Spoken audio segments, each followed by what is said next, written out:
That was the only thing that made me feel like a G. You know, I used to hang out with my homies at Alamany Farmers Market, right? At night with some Cardi when I was like 16, 17. We'd be on top of trucks. And that was we'd be rapping our asses off. And I could see the crowd, right? You know what I'm saying? Visualize, and I was saying my stuff. And, you know, that was the most powered I've ever felt in my life.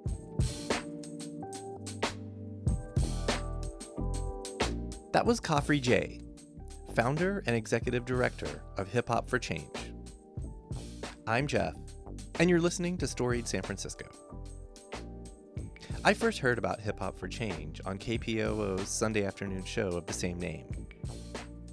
I loved how good and local the music was, but even more than that, I loved what I was hearing between songs when DJ Khafre took to the mic. In this episode, Khafre traces his story back to his parents, who met when they were kids in the Bayview Hunters Point in the 1960s. He takes us through his early years, when he sang in choir, and onto his high school days, when he got into some trouble and was moved out of public school and into School of the Arts. This ended up having a positive effect on the young man. But at a 2003 protest of the Iraq War, the activist in him woke up. We'll be back Thursday with part 2. Here's Khafre. Yeah, I mean, relatively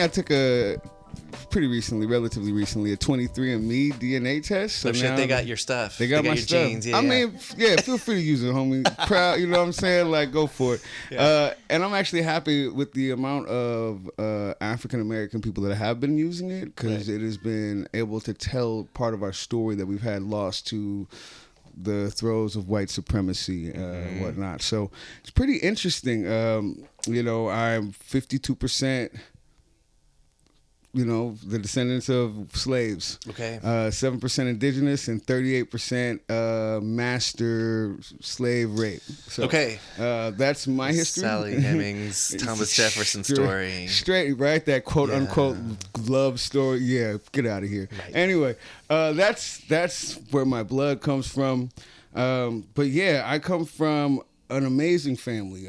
My mother was one of 7 children from Ohio. Okay. She got out here when she was 4, moved to Hunters Point. With her family of 7. Okay. Do you know what brought them out here? I mean, the same thing that brought all black people out here. Work and trying to escape white supremacy. Unfortunately, it's everywhere. All right? It followed them. Yeah, we got to the most racist place and the most segregated place ever.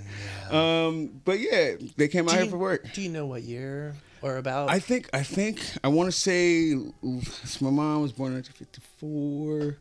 I think 58. Yeah. Around 58 is when they came out. Same year as the Giants, I think. Yeah, right? Sure. Hey, McCovey.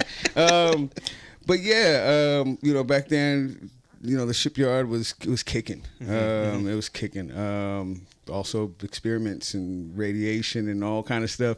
Right. My father was the youngest of 6 boys. Oh, your poor grandmother. My grandmother was a piece of work. She was a powerful woman that ran her household. Right. Not my grandfather. My grandma ran that, and she ran 6 boys in Hunters Point in the 60s. Damn. Yes, in the 50s and 60s rather. So my dad was the youngest of that. Okay. Which comes with a whole other load of things that I also had to deal with growing up under him. But yeah, I'm the youngest of 3 boys. Could you so imagine? I know a little bit about what you're talking. Do you want to go? What did that mean for you? I mean, yeah. I mean, think of the story of young black men in San Francisco, right? That's a story of finding our power. You know what I'm saying? That's a story of finding our worth. And I think everybody has to kind of find out who they are. But I think for black men specifically, there's a journey, you know, having to deal with the way media represents us, you know what I'm saying? The way we're told strength comes, right? Our male toxicity, our patriarchy, right? You know what I'm saying? And then also dealing with white supremacy, thinking certain things about us, you know what I'm saying? Don't cry, this, that, you know, or whatnot. So I had to deal with that coming up. I know my dad had to deal with that coming up. And I think, especially at the time he came up, you know, we have the killing of black leaders, you know what I'm saying? We have he started raising me and my brother when crack hit. You know what I'm saying? Like, and when we saw our neighborhood just dissolving, you know what I'm saying? So, first off, my hat's off to my mom and dad for just surviving. You know what I'm saying? Just surviving to be able to breathe, let alone working their butts off to make sure me and my brother were able to go to school, go to a good school. Yeah. We always have food on our table and clothes on our back, even though we were poor. Yeah, my hat's off to my parents. It was definitely difficult. I did not grow up the Full House life. You know what I'm saying? Right. I remember growing up and being like, why isn't my life like a sitcom? You know what I'm saying? Yeah. Like, you know what I'm saying? And I also remember being called the N-word when I was in first grade. I remember when I was 15 working at the San Francisco League of Urban Gardens right by the Alamany Projects, and me and 3 other black friends, one was Fijian. We got our paychecks on the same day. It was my first paycheck. We were 15. And yeah, we went to the bank to go get them cashed. So 4 black, brown kids going to a bank at the same time at 15. Right. So waiting for one of our homies to get his bank account made because he didn't have a bank there, account there. So while me and 2 other friends are sitting in the rest area, I look up and all of a sudden I've never seen that many guns pointed at me in my life. Right. I don't know if y'all know what the SFPD looks like when they think you're robbing a whole bank, like a whole ass bank. Oddly, it's never happened to me. Yeah, so somebody called the police, right, Jeff? And they said, yo, there's 4 black men robbing a bank. And I was going to go buy video games. I was about to buy my first video game ever. And so they were screaming at us. I don't know, at 15, it was kind of raining that day. I had a big black umbrella. I threw that out of my hand as soon as I saw the guns. I didn't even think about it because my parents have had, not the talk, that's how we talk. It's not the talk. There's no such thing as a talk. We speak. We speak our experiences. But I threw that out of my hand. It took us a while to realize that there's nothing else going on in the bank but us. Right. And so when we started walking out single file with our hands up, I was third in line. My boy disappeared. Oh shit. And then my other boy disappeared. And I'm like, okay, well shit, no matter how petrified I am, I'm about to pee on myself. You know what I'm saying? I still had to continue walking out to guns. And I had a gun on the back of my neck pushing so hard, I had stucco prints from the wall on my forehead when I got back home. I had a shotgun on my back, and they were beating the hell out of us, screaming, where's the money, where's the good at with cars? And y'all were literally just trying to cash your check. I was about to go buy a video. I was 15. I was like, wow, I made $76.52, something like that. I was about to go. Big fucking deal, that much much it was money. Huge. I was so excited until I was beaten down by the police for 2.5 minutes until they realized we were just little kids. And I was screaming, I got a check stuffed in my back pocket. I got a check stuffed. They were beating the shit out of us. And then all of a sudden, they all kind of like calmed down at the same time. They're like, oh, snap, we're sorry. And I got another gunpoint beaten down story like that because another white lady called cops on us. I got so many stories of those. Can we hold off? Yeah. I wasn't even gonna get into too many of the stories because they're just masochistic. You know what I'm saying? Yeah. And they don't really inform you too much of. I can tell all my stories, but you already know how mad I am and why I'm mad, and I'm justified for being mad. So if you want to hear more of those stories, it's great. But I was gonna just say, I have plenty of stories, but it's all the same thing. You know what I'm saying? And it all taught me versions the same of the thing. same. Yeah. It's the same thing that when I talk about this thing that young black men have to do in places like Hunters Point, San Francisco. Trying to find your power. Well, I tried to get a job. I tried to get a paycheck. Didn't work. You know what I'm saying? I tried to go to school. I tried to do that, but I got into 13 fights, quote unquote, my first semester. I was just getting bullied and no one cared. So so coming out of a private school in 5th grade into James Lick Middle School, I had a 1.17 GPA my first semester. You know what I'm saying? There's all these things, and young black men are trying things. And I imagine it's the same for young women as well, just with a whole extra fear component, people predating on you and shit like that. But there's all these things that we have to try to figure out. Where do we get to be safe at to get money and to think highly of ourselves? So, slowly that turned. And that's a story from 20-something years ago. Not a lot probably has changed. No, I don't think a lot has changed for our young men. One thing that has changed is the kind of self-fulfilled prophecy that our young black men are bombarded with. When I was coming up, it was, be a gangster, be a thug, pimp women, get as many girls as you want to, don't like them, punch any dude in the face, you know what I'm saying? Like, be hard, run your school. And so I fell into that. Like by ninth grade, I had my own gang. You know what I'm saying? By 10th grade, we ran our entire school. I had a gang war the first day of school junior year with the Jackson Boys, a Japanese gang from Gary Street. Oh, shit. Yeah, they almost killed my boy and 2 weeks before school. So we had 15 people in dress code that didn't even go to Philip Burton at 7:30 in the morning the first day of school. Like, yo, call everybody you know, bro, to save the 4 people that we knew from that gang that went to our school.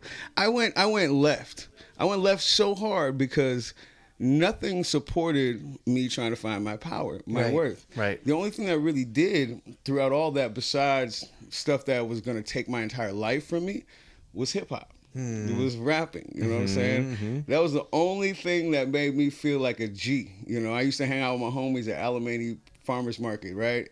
At night with some Cardi when I was like 16, 17. We'd be on top of trucks. And that was we'd be rapping our asses off. Yeah. And I could see the crowd, right? You know what I'm saying? Visualizing, I was saying my stuff, and you know, that was the most powered I've ever felt in my life. You know what I'm saying? Up until that point. Right. It was just the most empowered I ever felt. And, you know, not only that, but writing raps lets you find out things that you feel and things that you know that you didn't know you felt and you didn't know you knew. You know what I'm saying? Like, brings it out of you. So I fell in love with hip hop real soon. And that's what kind of brought me into myself, I'd say. So your life informed your art, but then your art turned around and informed your life. As usual, right? Yeah. Nice.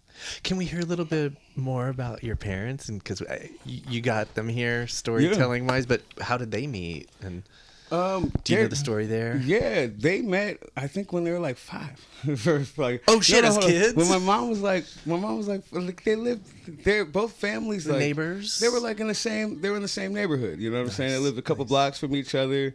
2 big black families. I think my grandmothers went to the same church for a little while. Yeah, they did. So my dad and my mom were like sweethearts from like 11. You know what I'm saying? I mean, until they got married and became 2 black people struggling to make it. Right. Being stressed out, and they're still together, and I'm so glad they are. They still have their house in Peru. That's you know amazing. What I'm saying? But yeah, my hat's off to them. I can't imagine what they went through. Yeah, talk about resilience. Just to survive. You know what I'm saying? So if they got here in the late 50s, like, did they? I know that they were in the Hunters Point area, but like, did they go over to the Fillmore? Did they know about redevelopment? Have you heard any of those stories? Yeah, I mean, because I know that was a big fucking. It was a huge deal, man. I there's a picture of my mom pinning a rose on Osceola, Washington, one of the Hunters Point 5, the activist women that went all the way to Congress to push for us to have really good housing, because back then, you know, we were in old World War II barracks, you know, those projects. So now the projects that we have, you know, I grew up, they were shitty projects, but they fought because what we had before was ridiculous, right? But there's a picture of my mom pinning a flower on Osceola, Washington. I think that's her name. I might be. No, it's Ruth Williams. That's her, not Osceola. Ruth Williams. My mom was pinning that flower on her lapel at the Bayview Hunters Point Opera House, which I grew up singing in the choir there and being in plays and whatnot. I was gonna ask about your background, in music in general. Yeah. And thank God for my father. You know, my dad's an actor. He's a singer. He comes from, you know, one thing he told me about his father. You know, his father pulled out a mouth harp one day and he was like, "You can't play that." And he was like, "Boy, don't you tell me what I can't do." And he said he started doing this stomp, the slow old Southern stomp. He said he felt his ancestors when he started stomping. He started hitting that mouth harp and singing, and he blew my dad away. But my dad always told me my grandfather was the one everybody listened to. He was the one that sang. He was the one that played the harp. He was the one that spoke in church. And that's where we get all this stuff from. My dad was an actor, a playwright, director, and whatnot. Also worked construction and worked at the post office, 2 jobs, and got no sleep for years so we can go to this Montessori school, put me in choir. I was acting. I've been all kind of stuff. But yeah, that's where I come from. My dad, fortunately enough, when he was young, when he was around 18, I think he went to SF State when it was free for a little while and met another black thespian. And, we tend to only need one black male in our lives to inspire us as young black people. Okay. And that's why it's so important to know that less than 1% of teachers are black men. Like, we need, and it's not even just for black kids. Right, like, right. Every white kid needs a black male teacher. Right. Period. You know what I'm saying? It's so impactful, so important. And I think there's something with, black teachers that kids tend to trust and believe. You know what I'm saying? They tend to just listen. Maybe because it's so novel, it's so new. Maybe because we're so segregated, maybe because they're in, I don't know.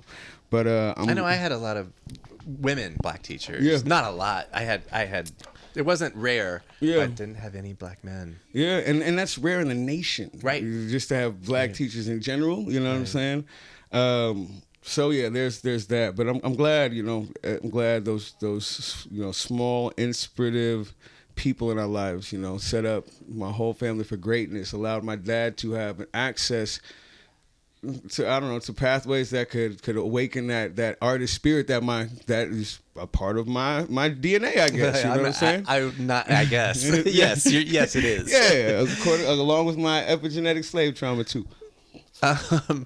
Khafre, you said you had a brother, is that right? Yeah, I have an older brother. Is it just the two of you? My younger sister as and well. Sister, okay. Yeah. What are those guys doing? That guy and that woman? Yeah, my brother, he is a genius. I've never met anybody who's got more $1 million ideas than him. More than Kramer from Seinfeld? Yeah. Just like that, okay. But yeah, he's a master carpenter, works for IETSE, Local 16, doing stuff like that. He's an artist as well. Did ceramics, painting, all that when I was growing up. I also did that too because I was able to see him doing it. How much older? He's 6.5 years older. Oh, okay. He also kicked my ass a lot. Okay. Right? Made me smell his armpits and shit like that. Taught you what it's like. Yeah. Well, I mean, when he gets his cane first, I often tell him I'm gonna kick his ass as soon because he's hella bigger than me. Like, right. I'm an inch taller than him, but he grew up with 30 pounds more muscle naturally. Right? Okay. And studied like jujitsu. So yeah. So I'm like the skinny artistic one, creative guy, like emotional. Skater, right? Skater, right? So as soon as he gets in the cane first, I'm beating his ass. He knows it's coming too. But Can I can't call us quickly. We'll come and I can't take him right now. It's good though. It's good though. Okay. And my but he's in the area still. Yeah, right? he is. Still in Hunters Point. You know what I'm saying. Okay. One thing my family is holding on to our resources. My dad's impressed that on us. Forever, own property, know your ancestral history, fuck the police, you know what I'm saying? The white man is the devil, you know what I'm saying? And my dad taught me about that from early. I remember growing up with comic books, what was that? The National Legacy comic books. It was comic books about Benjamin Banneker and Frederick Douglass and Rosa Parks. Like those were the comics that my dad had. So my dad taught me real quick that when you pass 3rd Street, you are not safe anymore. Don't ever think you are. Matter of fact, when my dad was young, if he crossed San Bruno Street, the white fire department would beat black kids down. The police department would take kids from black neighborhoods and drop them off across the town in the Richmond. So my dad, and I'm fortunate that he taught me real, because this is a game of survival. You know what I'm saying? Right. 52% of white women voted for Trump last year. Right.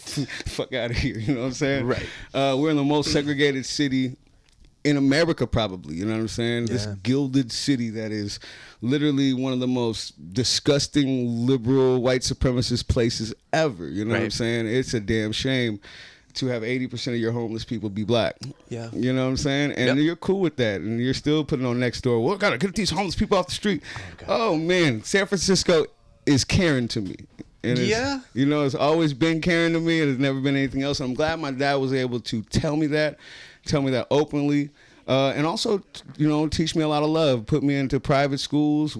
I was surrounded by white folks. I was surrounded by everybody. My dad had all the friends in the world. So he was able to be honest with me about safety and the sociology and the group dynamics and the power dynamics of white people, while making sure I understood the psychology of hate and the individual importance of taking somebody for who they are. So I'm glad I grew up with a dad who worked his butt off that much. who was able to tell me that much about my people and about what I'm dealing with. It was also tumultuous because he was a traumatized man and didn't have the most coping mechanisms. Okay. I got a 2-year-old daughter. He was like, yeah, we didn't have timeouts at your age. Back in those days, there was no such thing as a timeout. Right. I was like, that makes sense, you know what I'm saying? But I got it. I had to deal with it, you know what I'm saying? But luckily enough, he was a beautiful enough of a man that I think what he gave me on top of all that type of discipline was able to get me past it, you know what I'm saying, and still be an actualized person. So, was one of your parents more than the other inspirational in getting you to sing in choir? My dad's a singer. My mom don't sing. Okay. My mom plays the piano, so that was her. But my mom always encouraged me, you know what I'm saying? Like, yeah. So yeah, my dad's a singer. He's the actor. He's the one that got me into the choir, young and gifted children's youth choir. Okay. Got me into the plays with Farrah Dews and Carolyn Williams at the Bayview Opera House. Did you like that stuff as a kid? Yo, I loved it. Yeah. I mean, I didn't really, I wasn't really a Christian kid, so I didn't really care about Jesus too much. But I was in a choir singing about Jesus, and ain't no music like gospel music, homie. There's no music that hits blue notes like gospel does, right? There's no music that digs into your ancestral drums and digs all the stuff out of your person and puts them on the stage like gospel music. And I'm not Christian, but the songs are great. You know what I'm saying? There's a power in it that you can relate to. Yeah. And I loved being on stage. I've been singing since I remember. I've never been scared to sing. I was just about to ask, were you ever nervous or shy or anything? I mean, I look sometimes, occasionally. More of when I got a lot older and I was dealing with like 15 years of smoking Newports and I started working with my falsetto. I kind of lost my falsetto in the early 2000s. Okay. But I was rapping more then and singing a little bit. So that's the only time I've really been nervous around the singing. Just like, am I going to hit this note? Because, cracking on stage is it's a horrible thing. But nah, man, when it comes it's bad enough when you do it off stage. Yeah. I don't know. But then again, I've always liked being nervous too. You know what I'm saying? It's like that's that type of shit's fun for me too. The adrenaline maybe? Or I mean, every time I get on stage, then right before they said the person before me, my heart drops a little bit. Right to this day. And I've been in 38 states rapping. I've been in hundreds of stages. I don't get nervous when I speak. That's easy. I rarely get nervous when I perform. Sometimes I usually get nervous when I sing a little bit, but but I always do it anyway because I always love being uncomfortable. That's the one thing I've been able to hold on in my life. Is that I think one of the most important lessons my father ever taught me is like nothing's guaranteed. You know what I'm saying? You're not safe, right? And you got to be fine with that. You know what I'm saying? Like people. In my nonprofit career, people are like, oh, be careful, you'll burn out. And I'm like, I was burnt out when I was 13. I'm a black man from Hunters Point. What are you talking about? Like, I'm tired right now. You know what I'm saying? Yeah. But when did you get started the farmer's market? Or the Alamany market? Oh, I was 15. You were 15. I was 15. And that was late 90s. Late 90s, Okay. And that didn't work. So I was like, okay, I'm going to stop trying to get a job. So I stopped doing that. It didn't really work out for me. Yeah. Who were some of your influences back then? When I was like 15? Yeah. I mean, it depends. I mean, there's influences in there's so many aspects of your life to be influenced by. You know what I'm saying? Back then, I was influenced.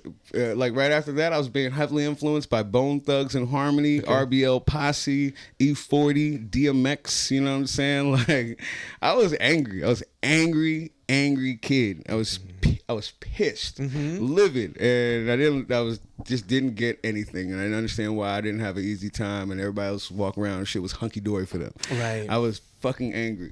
Yeah. So a lot of what was inspirational to me was people taking power for themselves without asking. So a lot of the music that I was listening to at that time was Bone Thugs, East 99, E40, Dusted and Disgusted, Tupac, you know what I'm saying? But Tupac when he was starting to go into thug life, you know what I'm saying?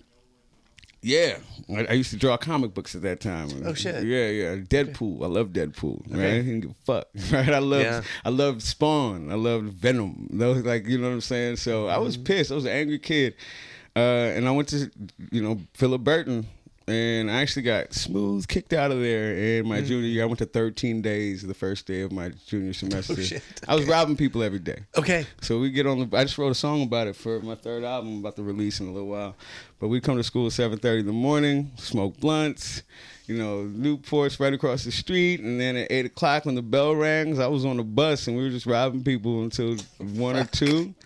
You know what I'm saying? We get on the bus and we had a little gang. We just point to somebody and you'd have to get them. Yeah. My nickname back then was Shorty. I was the shortest dude in the clique, so I had this little Napoleon complex.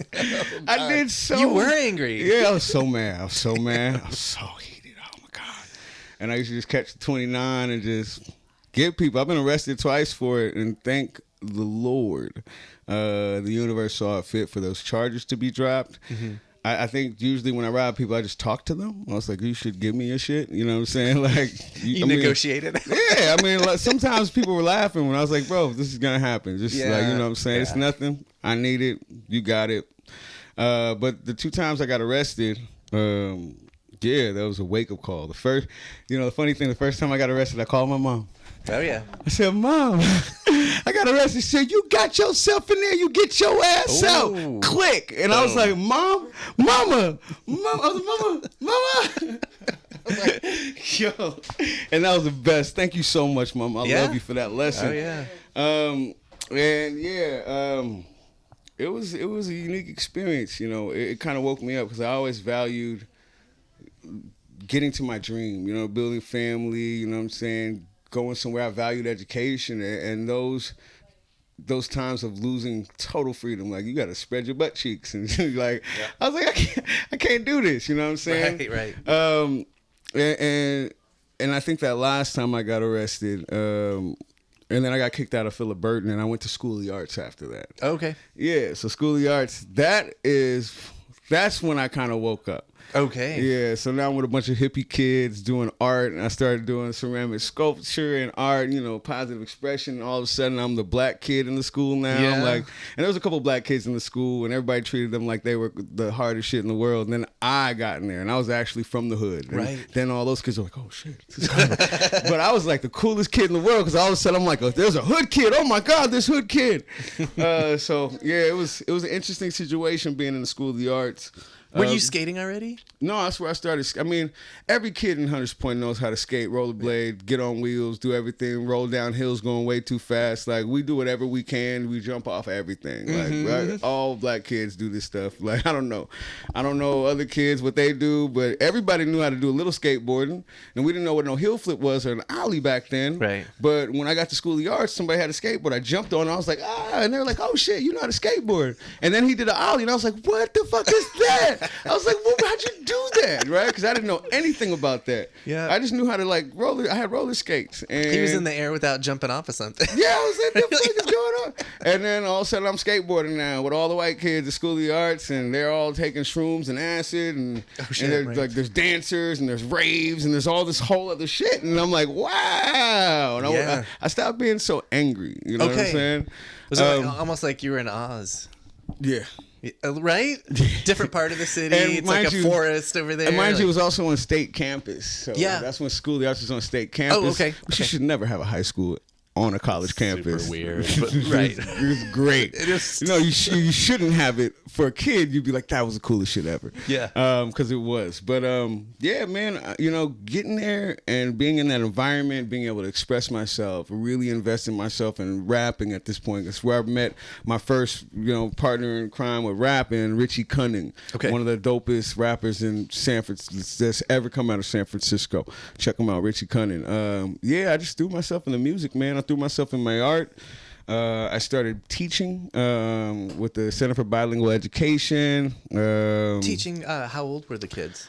I was helping kids with their, after school homework and shit while their parents were taking ESL classes so they can speak to their teachers. Different ages. Yeah, different ages. That started around 18 and whatnot. And then I got my ass kicked at the first Iraq war protest. And then I was like, you know what? Fuck the man. Fuck the system. Shit. That's when I started getting really into my activist space. And I'm like, I'm going to rap about this stuff.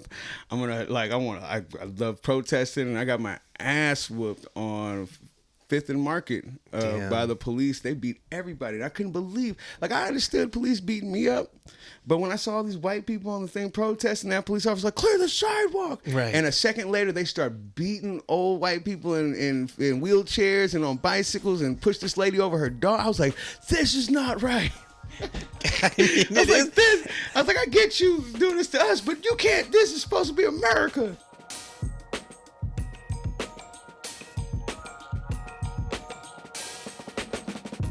That was Khafre Jay. On the next episode of Storied San Francisco, Khafre continues the story of his life, including the founding of his nonprofit, Hip Hop for Change. Music for the podcast was produced, performed, and curated by Otis McDonald. Original photography is by Michelle Kilfeather. Aaron Lim of Bitch Talk Podcast is our contributing producer. And the show is produced and hosted by me, Jeff Hunt. Now in our 4th season, we have more than 150 episodes available on our website, storiedsf.com, or wherever you listen to podcasts. If you can, subscribe, rate, and review our show so we can reach even more folks. And if you'd like to drop us an old-fashioned email, we'd love that. The address is storiedsf@gmail.com. Thanks for listening. Stay safe, stay strong, stay healthy, and we'll see you next time.